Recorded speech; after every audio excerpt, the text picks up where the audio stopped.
अस्सलाम वालेकुम स्टूडेंट। आज हम मैथमेटिक्स सॉफ्टवेयर को दूसरा लेक्चर है हमारा, और इसमें हम क्लिफ हेस्टिंग की बुक का थर्ड चैप्टर स्टार्ट करेंगे, जो कि इनपुट और आउटपुट के बारे में है। तो थोड़ी सी इंफॉर्मेशन हम पिछले लेक्चर में और इनपुट और आउटपुट के बारे में ले चुके हैं। अब यहाँ पे हम उसकी डिटेल में देखेंगे। तो देखें, मैंने बताया था कि इनपुट देने के लिए हमारे पास तीन मेथड हैं। एक फ्री फॉर्म इनपुट है, मैं यहाँ पे राइट कर देता हूँ। फर्स्ट ऑफ ऑल ये हमारा चैप्टर नंबर 3 है।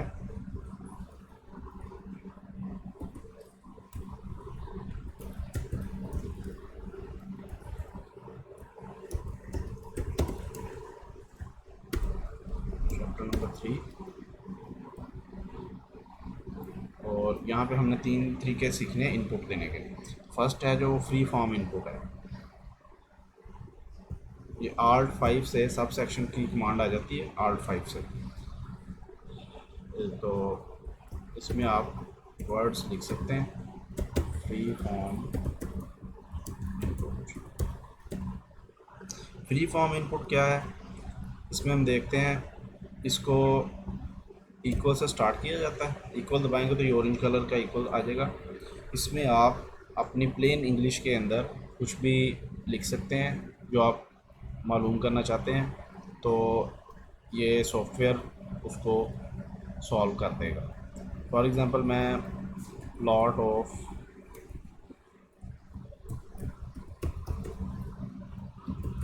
साइन एक्स ले रहा हूँ। प्रेस इंटर दबाने से ये कुछ वक्त लेगा, चूँकि ये ऑनलाइन नेट पे चलता है तो इसलिए ये कुछ वक्त लेगा। तो सो प्लॉट ऑफ साइन एक्स जो हमारे पास सामने है। दूसरा आप देखें, साथ ही उसके नीचे यहाँ पर रूल फ्रॉम लैंग्वेज के ज़रिए से जो इनपुट की जाती है उसका भी यहाँ पे फॉर्मेट आ जाता है हमारे पास। ये आप देख सकते हैं कि अगर हम लैंग्वेज में पुट करना चाहेंगे तो फिर हमें ये फॉर्मेट फॉलो करना पड़ेगा। इसमें आप देखें पी कैपिटल है और साइन एस पी कैपिटल है, और स्क्वायर ब्रैकेट्स यूज़ कर रहे हैं हम कमांड्स के बाद, और एक्स की रेंज देने के लिए हम कर्ली ब्रैकेट्स यूज़ कर रहे हैं। ये मैं पिछली वीडियो में चीज़ें एक्सप्लेन कर चुका हूँ।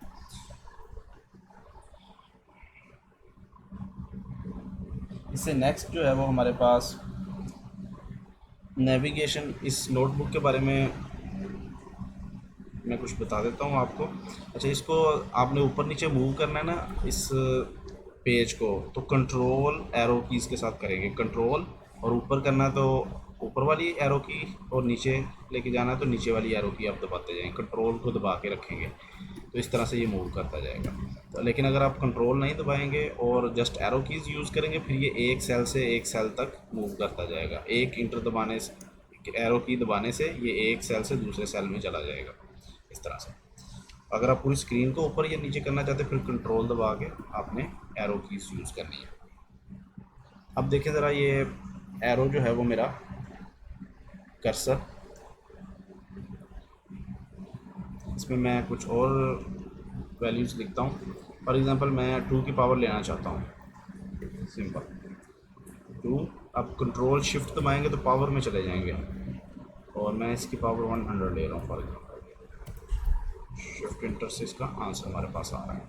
अब मैं आपको बता रहा हूँ कि शिफ्ट, ये हमारा कर्सर जो है, इसको आप देखें, ये यहाँ पर वर्टिकल बीम की शक्ल है और ये इसका हॉरिजेंटल बीम हो जाता है। ये एक्चुअली किस जगह पर वर्टिकल होता है, किस जगह पर हॉरिजेंटल होता है, तो जब आप इसे किसी लाइन के अंदर लेके आते हैं ना, किसी सेल के अंदर लेके आते हैं, तो ये वर्टिकल हो जाता है। तो जब उसकी बाउंड्री पे आप लेके जाएंगे तो ये हॉरिजेंटल हो जाएगा। देखिए यहाँ पर ये हॉरिजेंटल है और इसको मैं नीचे लेके आ रहा हूँ, वर्टिकल हो गया, और फिर दोबारा ये हॉरिजेंटल हो गया। तो ऊपर वाले हॉरिजेंटल से लेके नीचे वाले हॉरिजेंटल तक ये एक सेल है, एक लाइन है जिसके अंदर हम लिख रहे हैं। और इसी तरह से जब आप लास्ट सेल से नीचे जाएंगे तो वहाँ पर ये कर्सर जो है वो हॉरिजेंटल ही रहेगा, क्योंकि उससे नीचे जो है वो कोई नया सेल नहीं है जब तक हम बनाए ना।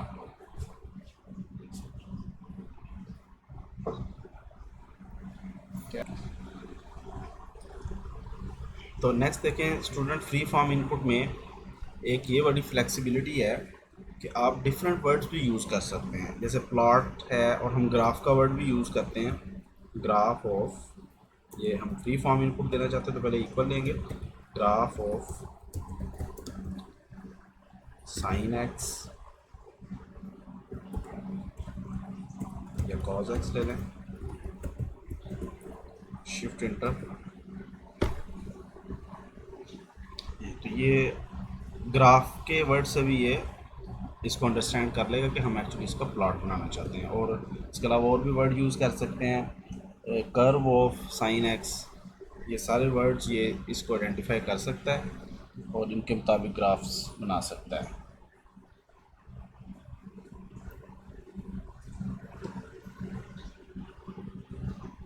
नेक्स्ट देखते हैं प्लॉट ऑफ, कुछ और मैं फ्री फॉर्म के ज़रिए से इनपुट्स दे रहा हूँ, plot of x square plus y square is lesser equal to 6 and y is greater than 0। और यहाँ पे हमें x और y की लिमिट्स देनी है जो कि करली ब्रैकेट्स के अंदर देंगे। x की लिमिट्स हम ले रहे हैं यहाँ पर, x वेरीज फ्रॉम -3 to 3 है, बल्कि यह फ्री फॉर्म इनपुट है तो इसमें हमें इतना डिटेल देने की ज़रूरत नहीं है, जस्ट हम सिंपल इंफॉर्मेशन भी दे सकते हैं। ओके, तो शिफ्ट इंटर दबाते हैं।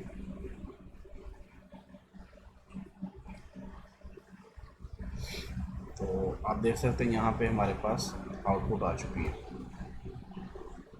और ना सिर्फ आउटपुट आई है बल्कि उसने उसके नीचे वो फॉर्मेट भी दे दिया है कि जिसके अंदर हमें लैंग्वेज की शक्ल में लिखना हो तो हम इस फॉर्मेट के अंदर लिखेंगे। ये इसका रीजन का ग्राफ है। ये देखिए एक सर्कल है जिसका रेडियस अंडर रूट 6 होगा और ये हाफ रेडियस होगा चूँकि वाई यहाँ पे greater than equal to greater than 0। और यहाँ से अगर आप लैंग्वेज के फॉर्मेट में कन्वर्ट करना चाहें तो जस्ट यहाँ पे आपने क्लिक करना है इसको। तो ये देखें फ्री फॉर्म इनपुट ख़त्म हो गई है और ये फॉर्मेट लैंग्वेज वाला फॉर्मेट रह गया सर यहाँ। तो मैं यहाँ पे कुछ अगर चेंजिंग भी करना चाहूँ तो चेंजिंग करके भी इसी फार्मूले के अंदर चेंजिंग करके दोबारा शिफ्ट इंटर करूँगा तो वो उसके मुताबिक इसको ग्राफ बना देगा। ओके, नेक्स्ट हम देखते हैं स्टूडेंट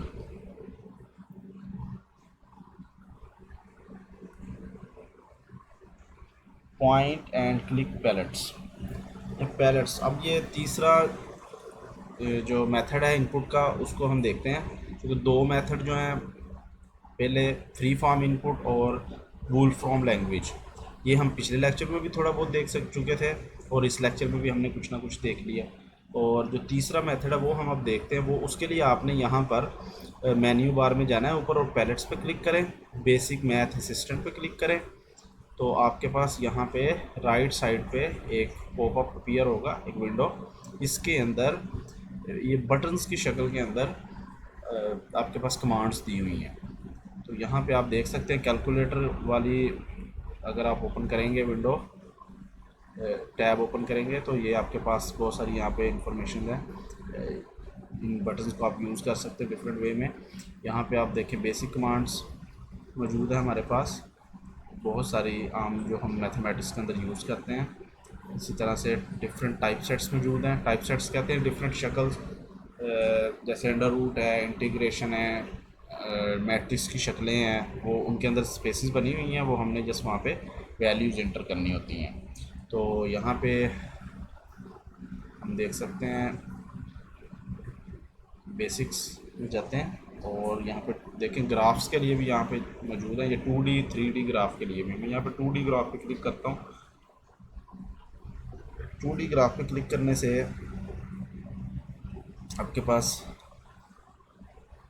ये चीज़ आ जाएगी। तो यहाँ से हम प्लॉट पे मैंने देखे क्लिक किया तो ये इस साइड पे यहाँ पे हमारे पास फॉर्मेट आ गया। अब इस फॉर्मेट में सारा एक फॉर्मेट बना हुआ है, जस्ट ये स्पेसिस खाली हैं जहाँ पे मैंने फिल इन करना है। तो मैं यहाँ पे जो वैल्यूज़ पुट करूँगा तो जस्ट ये आंसर दे देगा। फॉर एग्ज़ाम्पल मैं एक्स स्क्वायर फंक्शन ले लेता हूँ और वेरिएबल मेरा एक्स है, एक्स वेरिएबल, और इसकी मिनिमम वैल्यू देंगे हम। मिनिमम वैल्यू इसकी -10 ले लेते हैं और इसकी मैक्सिमम वैल्यू 10 और शिफ्ट इंटर दबाएं। ये देखिए यहाँ पे इसका ग्राफ आ गया हमारे पास। मैं इसको ज़रा वैल्यूज़ को स्मॉल कर लेता हूँ ताकि ये ग्राफ ज़रा छोटा हो जाए। ये आप देख सकते हैं कि हम डायरेक्ट प्लॉट की कमांड दे के भी कर सकते हैं, नहीं तो हम यहाँ पे पैलेट्स में आके 2D पे क्लिक करेंगे और यहाँ पे प्लॉट पे क्लिक करेंगे।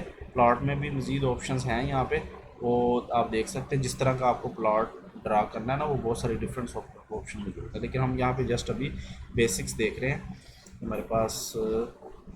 इसको समझने के लिए बेसिक नॉलेज होना चाहिए। ओके, इस तरह से 3D प्लॉट भी हम बना सकते हैं। तो वो जस्ट आपने 3D पे क्लिक करना है, प्लॉट पे क्लिक करना है और आपके पास 3D का फॉर्मेट आ जाएगा। इसमें आप वैल्यूज़ पुट कर सकते हैं।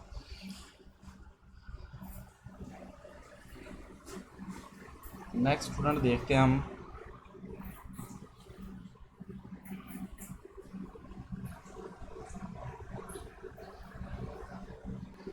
नेक्स्ट स्टूडेंट हमारे पास है auto completion and command templates.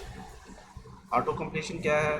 अगर मैं वोल्फ्राम लैंग्वेज में कमांड देना शुरू करूँ, कैपिटल P से स्टार्ट करूँ, फॉर एग्जांपल प्लॉट, तो मैं कुछ वर्ड्स लिखूँगा, लेटर्स कुछ मैं यूज़ करूँगा, तो उसके साथ ही वो हमसे पूछेगा कि क्या आपको ये इनमें से कोई कमांड यूज़ करनी है। तो यस, मैं अगर प्लॉट यूज़ करूँ, प्लॉट पर इंटर करूँ तो प्लॉट लिखा आ जाएगा। फिर उसके बाद मज़ीद यहाँ पे डाउन एरोज़ मौजूद है।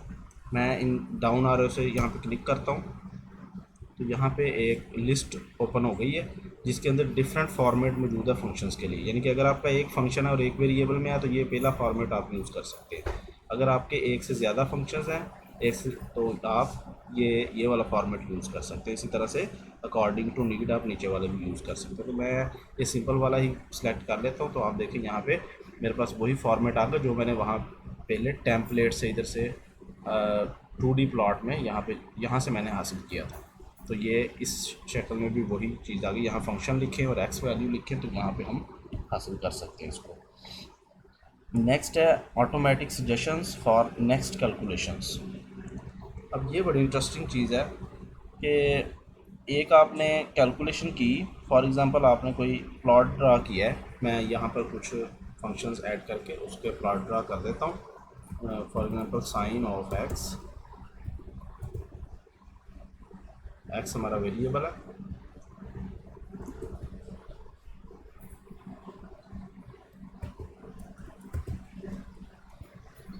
यहाँ पे मिनिमम वैल्यू हम ले लेते हैं -3 और मैक्सिमम वैल्यू 3 ले लेते हैं। प्रेस इंटर करें तो ये इसका ग्राफ है, प्लॉट। अब यहाँ पे आप कंट्रोल डाउन की के साथ नीचे जाए ना, तो ये यहाँ पर एक आपको लाइन के अंदर कुछ ऑप्शंस नज़र आ रही हैं।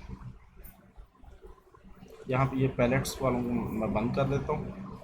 यहाँ देख सकते हैं आप, ये इस लाइन के अंदर कुछ मज़ीद ऑपरेशंस मौजूद हैं कि इनका मकसद ये है कि जो अभी अभी आपने कमांड ऑपरेट की है उसके ऊपर मज़ीद अगर आप कोई फंक्शंस अप्लाई करना चाहते हैं, मज़ीद उसके अंदर कुछ तब्दीलियाँ करना चाहते हैं, तो वो आप यहाँ से डायरेक्ट यूज़ कर सकते हैं। फॉर एग्ज़ाम्पल यहाँ पे आप देख सकते हैं थीम आप चेंज कर सकते हैं। इसकी थीम में मैं अगर क्लिक करता हूँ तो यहाँ पे मेरे पास आप देख सकते हैं ये कंट्रोल डाउन एरो से आप नीचे आ सकते हैं और यहाँ पे आप देखें मेरे पास डिफरेंट थीम्स हैं। For example web theme, minimal, details, business. For example ये मैं बिज़नेस के शक्ल में मैंने कन्वर्ट कर दिया। ओके, डन करते हैं। तो अब ये जो ग्राफ था ऊपर बना हुआ, ये एक नई फॉर्म में आपको शो हो रहा है। और अगर आपको ये नहीं चाहिए तो कोई मसला नहीं है। यहाँ पे आप इस साइड पे आएंगे, इधर राइट साइड पे, तो यहाँ पे जो आप ब्रैकेट्स देख रहे हैं, इन ब्रैकेट्स को आपने क्लिक करना है। तो जस्ट उस ब्रैकेट को जो आप डिलीट करना चाहते हैं उसके सामने वाली ब्रैकेट को क्लिक करेंगे हाईलाइट करके, और आप डिलीट का बटन दबाएंगे तो वो ख़त्म हो जाएगी। तो आप चाहें तो दोबारा उस मेन्यू को यूज़ कर सकते हैं। वो जो बार था उसको सजेशन बार कहते हैं। ये देखें, जब आप उस सेल के अंदर क्लिक करेंगे और उससे नीचे की तरफ आएंगे ना, तो आहिस्ता से तो वो ये सजेशन बार ओपन हो जाएगा। इसको सजेशन बार कहते हैं यहाँ पर। और इसमें आप डिफरेंट चीज़ें कर सकते हैं। फॉर एग्ज़ाम्पल मैं यहाँ पे इसके ऊपर कुछ मज़ीद भी अप्लाई कर सकता हूँ कमांड्स, तो लेकिन हम नेक्स्ट चलते हैं इससे आगे। ओके, इससे आगे हमारा प्राइम नंबर्स हम देखते हैं कि अगर हम इस सॉफ्टवेयर को कहते हैं कि हम 25 प्राइम नंबर्स जो पहले हैं उनको मालूम करना चाहते हैं, तो सिंपल इनपुट में हम प्लेन लैंग्वेज के अंदर लिखेंगे फर्स्ट 25 प्राइम नंबर्स,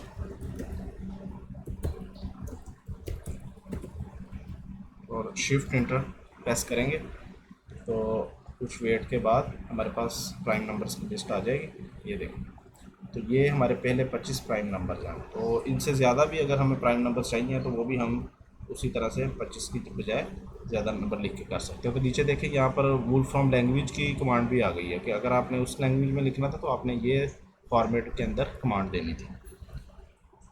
अब देखें, यहाँ पे फिर मैं इस सजेशन बार के हवाले से बात करूँगा कि इसको हम फिर यूज़ कर सकते हैं। फॉर एग्ज़ाम्पल मैं इन प्राइम्स को देखना चाहता हूँ ग्राफ के अंदर, तो यहाँ पे देखें प्लॉट पॉइंट्स का ऑप्शन है। अगर मैं इस पर क्लिक करता हूँ तो इन पॉइंट्स के ग्राफ बन गए हैं। इनके आप देख सकते हैं कि प्राइम नंबर्स को मैं एक ग्राफ के अंदर देख सकता हूँ कि ये आपस में एक दूसरे से कितना वेरी करते हैं। मज़ीद मैं अगर इस ग्राफ के ऊपर इसको मज़ीद चेंज में लाना चाहता हूँ, खूबसूरत बनाना चाहता हूँ, तो मैं इसके ऊपर मज़ीद ऑपरेशन भी अप्लाई कर सकता हूँ। फॉर एग्ज़ाम्पल यहाँ मोर पे जाते हैं हम, और मैं ज्वाइन पॉइंट्स पे क्लिक कर देता हूँ। तो इससे क्या होगा, नेक्स्ट ग्राफ के अंदर आप देख रहे हैं नेक्स्ट सेल में वो जो पॉइंट्स थे ना वो आपस में एक लाइन के ज़रिए से मिल गए हैं और ये कर्व की शक्ल इख्तियार कर ली इन्होंने। मज़ीद मैं इसके ऊपर अगर अप्लाई करना चाहता हूँ कोई ऑपरेशन, तो ऐड फिल का मैं करके देखता हूँ। ऐड फिल से जो नेक्स्ट आपके पास विंडो आई है तो वो देखें, वो उससे नीचे वाला एरिया जो वो सारा फिल हो गया है। अब आप देखें, यहाँ से हमने शुरू किया था, ये 3 ग्राफ जो है ना वो बन गए हैं। लेकिन मैं अगर ये तीनों इफ़ेक्ट्स एक ही ग्राफ के अंदर हासिल करना चाहता हूँ, मैं चाहता हूँ कि ये पॉइंट्स एक ही ग्राफ के अंदर लाइन से मिल जाए और फिर ये एरिया भी फिल हो जाए, यानी कि जितने मैंने ऑपरेशन किए ये सारे एक ही सेल के अंदर कंबाइन हो जाएं। तो फिर उसके लिए आपको इस सिंबल पे यहाँ पे आना पड़ेगा, रिव्यू इनपुट्स। इस पर क्लिक करेंगे तो ये प्रीव्यू एंड रोल अप पे क्लिक कर देना है आपने। कुछ टाइम के बाद ये आपके पास इस तरह से आ जाएगा रोल अप। यहाँ पे आपने क्लिक करके रोल अप पे, तो आप देखेंगे कि वो 3 जो सेल्स थे ना डिफरेंट हमने अप्लाई किए थे वो ख़त्म हो गए हैं, और वो तीनों के तीनों इफेक्ट्स एक ही विंडो के एक ही सेल के अंदर कंबाइन हो गए हैं।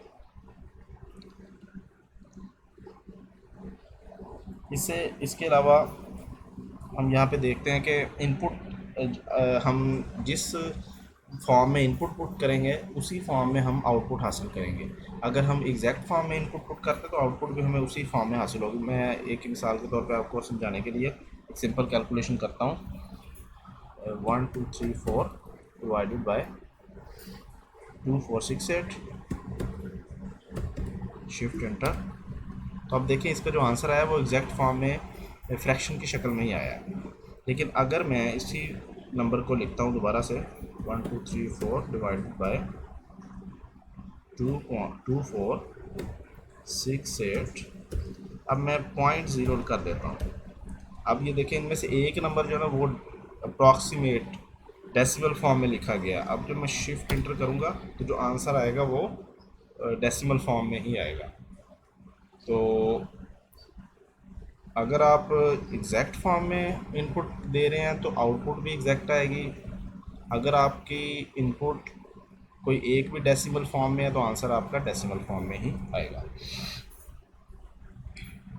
लेकिन इसमें यह है कि आप इन दोनों फॉर्म से एक फॉर्म से दूसरी फॉर्म में जा सकते हैं। फॉर एग्ज़ाम्पल आपने ये कैलकुलेशन की है 1/1 2 3 4 डिवाइडेड बाय 2468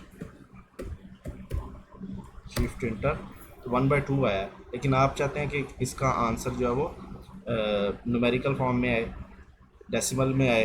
तो इसके लिए आप पहले पिछले लेक्चर में मैंने बताया था कमांड होती है एन, कैपिटल एन, उसको यूज़ करें। अब चूँकि जस्ट आपने पिछली कैलकुलेशन में उसको कैलकुलेट किया है तो आप परसेंटेज साइन यूज़ करें और प्रेस इंटर कर दें, तो वही आपका आंसर जो वो पॉइंट्स की शक्ल में आ जाएगा। ओके, यहाँ पे एक और चीज़ आप देख सकते हैं कि समटाइम्स हम पहले कैलकुलेशन कर लेते हैं, उसके बाद हमें हमें होता है कि ये जो थी ना आंसर हमें पॉइंट्स की शक्ल में चाहिए था। तो उसके लिए आप देखिए क्या करेंगे। मैं यहाँ पर वो टेम्पलेट्स ओपन करता हूँ ताकि मैं इंटीग्रेशन ले सकूँ। ओके, ये टेम्पलेट्स ओपन हो गए। टाइप सेट्स में जाते हैं,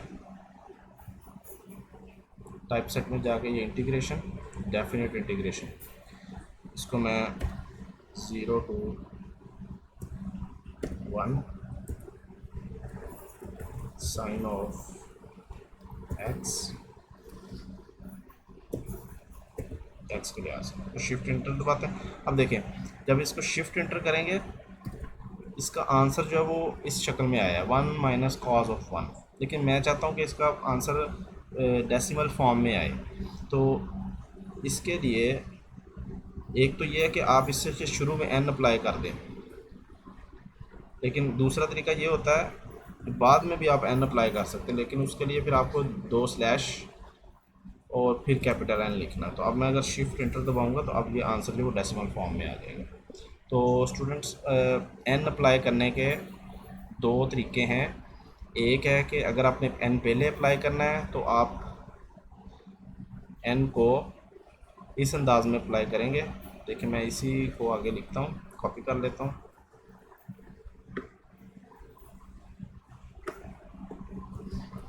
इसको कॉपी करके यहाँ पे पेस्ट करता हूँ। अब मैं n इसके शुरू में अप्लाई करता हूँ और n के बाद आपको पता है कि हमें स्क्वायर ब्रैकेट यूज़ करनी होती है और शिफ्ट इंटर दबाने से आपका जो आंसर आएगा वो डेसिमल फॉर्म में आएगा।